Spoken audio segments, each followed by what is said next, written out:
नमस्कार, मैं हूं कुमार गजेंद्र। जनपद ऑन द स्पॉट में आपका स्वागत है और इसके अलावा पॉडकास्ट विद कुमार गजेंद्र में भी आपका स्वागत है। हमारे साथ हम बहुत सारे आजकल जिस तरीके से राजनीतिक जो पूरा माहौल बना हुआ है, भगवान श्री राम के मंदिर को लेके भारतीय जनता पार्टी जिस तरीके से फ्रंट फुट पर है और जो दूसरे जो विपक्ष है, वो लगातार भारतीय जनता पार्टी को या जो भी लोग जितने भी दल उनको तैयार करने में वहां की तैयारियों में लगे हुए हैं, उन पर जिस तरीके की टीका टिप्पणी कर रही है राजनीतिक रूप से, तो उसके लिए एक बड़ा माहौल, हालांकि भगवान राम का जो माहौल है, भगवान राम के मंदिर का जो माहौल है, एक हिंदुत्व का, एक सनातन का जो माहौल देश में बन चुका है, उस पर भी टीका टिप्पणी करने वाले जो लोग हैं वो बाज नहीं आ रहे हैं। हमारे साथ आज स्टूडियो में है संजय गौतम जानकार हैं, जो बीजेपी के बहुत बड़े जानकार हैं, साथ ही सनातन पर बहुत अच्छी पकड़ रखते हैं। तो संजय गौतम साहब से हमारा पहला सवाल ये है गौतम जी,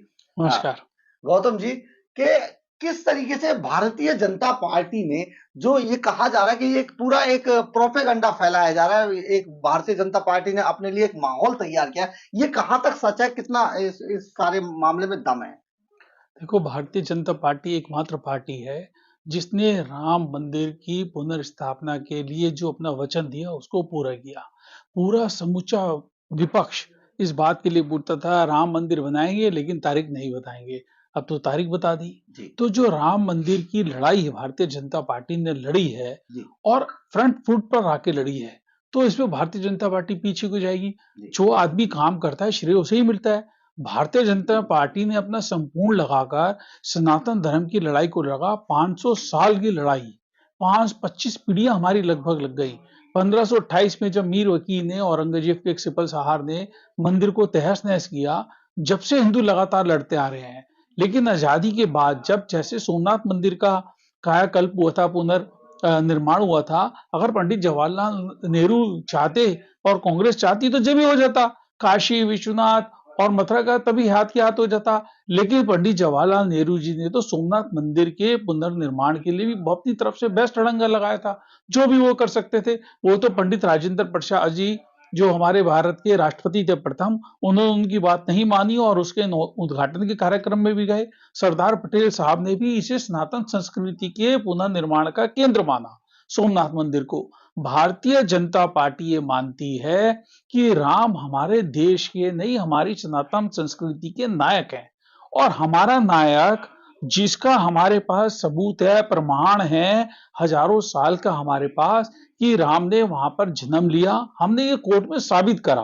और भारतीय जनता पार्टी ने इसकी पुरजोर लड़ाई लड़ी। कांग्रेस विपक्षी दल थी, 25 से उन्होंने अपने एडवोकेट लगाए कि किसी तरीके से राम मंदिर ना बने। कपिल सिब्बल साहब जो कांग्रेस के मंत्री भी होते थे और बड़े अधिवक्ता भी हैं, उन्होंने अपना सर्वोच्च लगाया कि राम मंदिर ना बने। जब राम मंदिर का जजमेंट देने का समय आया तो वो भाग के कोर्ट गए और क्या बोलते थे कि जी 2019 में आप इसका जजमेंट मत दो, जो इससे हमारे चुनाव पर फर्क पड़ेगा। तो कांग्रेस ने हर तरह का अड़ंगा लगाया। 1998 से कांग्रेस की अध्यक्षा बनी, विदेश में पैदा हुई कांग्रेस की अध्यक्षा सोनिया गांधी जी, उन्होंने तो लिख कर दिया उनकी सरकार के टाइम पे कि राम सेतु है नहीं, राम काल्पनिक है। जब आपका इससे राम से सरोकार ही नहीं है, तो फिर भारतीय जनता पार्टी ने तो ओन की अपनी रिस्पॉन्सिबिलिटी नहीं। भारतीय जनता पार्टी ने तो कार सेवा की, भारतीय जनता पार्टी ने तो आंदोलन बनाया, भारतीय जनता पार्टी ने तो सब कुछ किया। और भारतीय जनता पार्टी ने क्या किया, पूरे देश के हिंदुओं ने मिलकर किया। तो भारतीय जनता पार्टी अपना श्रेय क्यों ना ले? अब जिस तरीके से सोनिया गांधी को पार्टी ने निमंत्रण दिया है, प्रधानमंत्री नरेंद्र मोदी की तरफ से, वीएचपी की तरफ से सोनिया गांधी को निमंत्रण भेजा गया है, लेकिन इस पर भी ये बवाल है, आरोप ये लगाया जा रहा है कि सोनिया गांधी को निमंत्रण भेजकर बीजेपी ने अपनी चाल चल दी है। इसमें कितना दम है? ऐसा है, चंपक राय जी ट्रस्ट का काम देख रहे हैं। राम मंदिर का जो ट्रस्ट है वो सुप्रीम कोर्ट के आदेश पे बना है। ट्रस्ट ने एक प्रोटोकॉल बनाया है। जो सर ने ट्रस्ट ने प्रोटोकॉल बनाया है उसके अनुसार सब लोगों को इनविटेशन जा रहा है। उसी के साथ सोनिया गांधी जी, क्योंकि वो अपोजिशन के सबसे बड़े दल की कांग्रेसी अध्यक्ष रही है, नेता हैं, तो उनके नाते उनको गया हुआ है। और खड़गे साहब जो राज्यसभा के अंदर कांग्रेस का नेतृत्व करते हैं, उनको गया है। अधीर रंजन जी जो सबसे बड़ी पार्टी के नेता हैं विपक्षी, उसके नाते उनको गया है।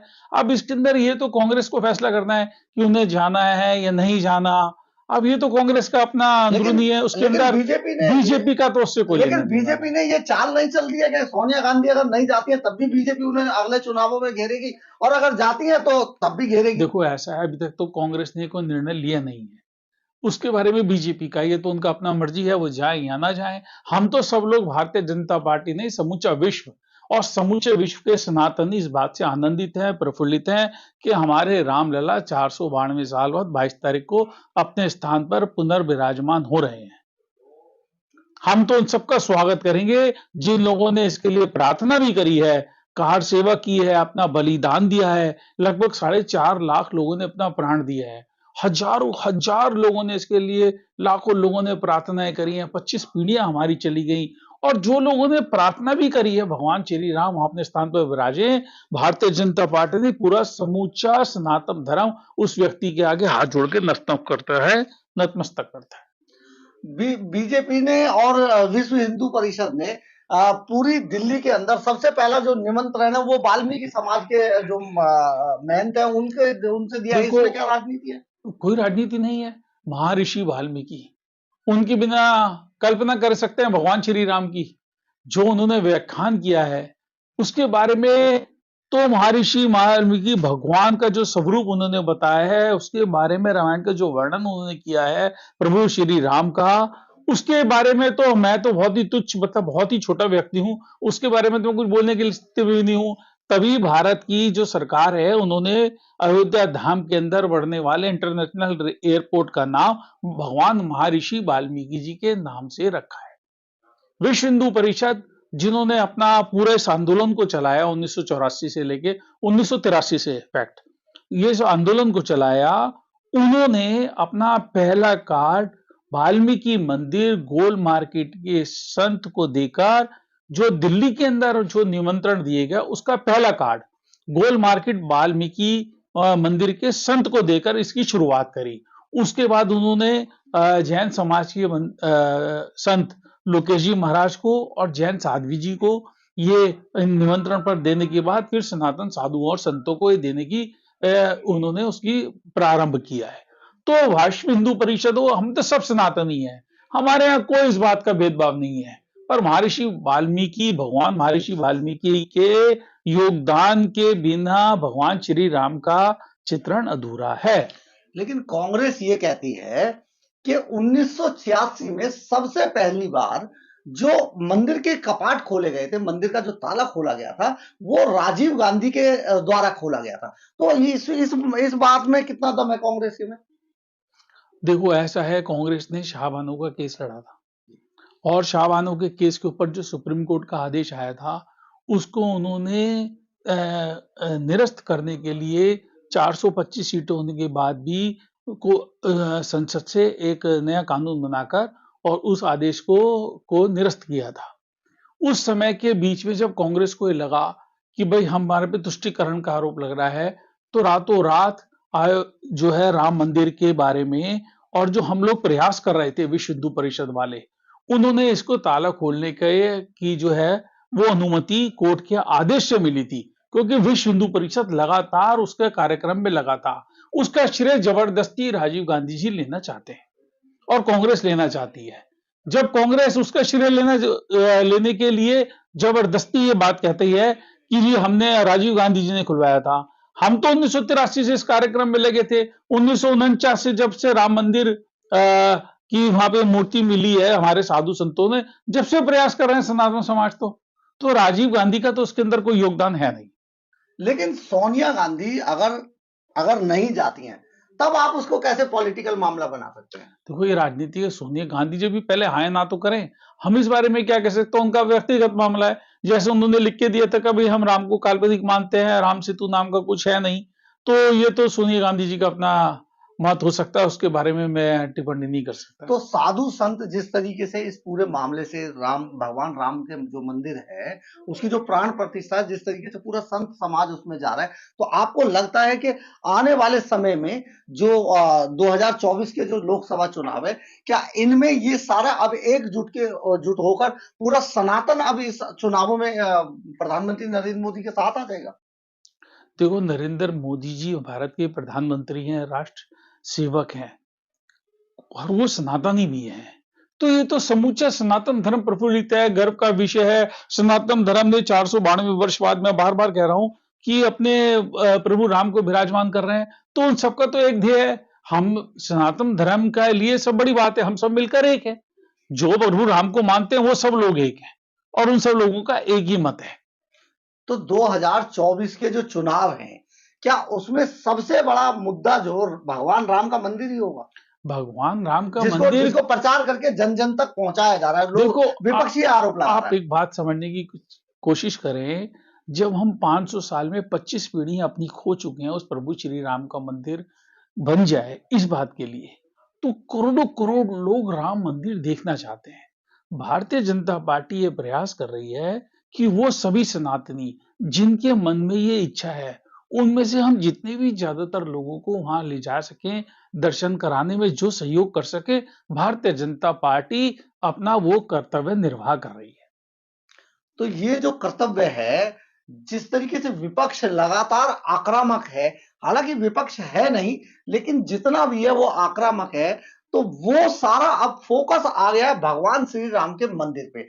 लेकिन मंदिर है धार्मिक, और धार्मिक आस्था से जो हिंदुओं की, जो सनातनियों की जो धार्मिक आस्था है, मंदिर असल में उससे जुड़ा हुआ है। लेकिन विपक्ष ऐसा बार बार क्यों कहता है कि जो मंदिर का जो ये टाइमिंग है, ये 2024 के लोकसभा चुनावों को देखते हुए तय की गई है, इसमें कहां तक सच्चाई है? देखो, जब 2019 में बन रहा था, तब भी विपक्ष कह रहे थे, कपिल सिब्बल साहब भाग के कोर्ट गए थे, भागे-भागे। नहीं जी, अब मत दो, लोकसभा का चुनाव आएगा। अब 2024 आ गया, फिर अब लोकसभा का चुनाव आएगा। तो जो लोग भाई कहने वाले हैं, वो कहते रहें, 492 वर्ष का इंतजार चल रहा है। हम एक-एक दिन, हम एक-एक पल काट रहे हैं, काटना मुश्किल हो रहा है, और ये विपक्षी लोग हैं, जो हमेशा इसी बात को खींचना चाहते हैं। तो ये तो उनकी अपने मन की कल्पना है, और संत समाज, साधु समाज, सनातन धर्म तो एक-एक पल का इंतजार कर रहा है बेसब्री से। आपका क्या कहना है इस बात में कि क्या 2024 के जो लोकसभा चुनाव हैं, बीजेपी उसमें कितना कर पाएगी? देखो, मोदी जी अभी हमारे, कल अमित शाह जी और नड्डा जी ने बैठक ली थी, उसके बाद ये निकाला है अब तीसरी बार मोदी सरकार, और अब की बार 400 पार।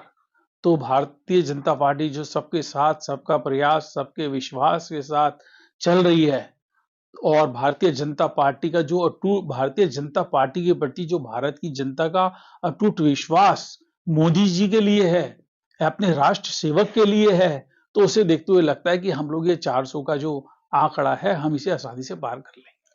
तो देखा आपने किस तरीके से बताया जा रहा है कि जो भारतीय जनता पार्टी की एक पूरी सोच है कि भगवान श्री राम मंदिर अगर बन के तैयार तो हो गया, अगर जैसे शुरू होता प्राण प्रतिष्ठा के बाद, तो इस बार मोदी सरकार 400 के पार जाएगी। ये भगवान राम का आशीर्वाद है। तो अगर आपको हमारी खबर अच्छी लगी हो, तो आप इसे लाइक, सब्सक्राइब और शेयर जरूर कीजिएगा। कमेंट्स बॉक्स में अपनी राय जरूर लिखिएगा, इससे हमें ऊर्जा मिलती है। जय हिंद, जय भारत।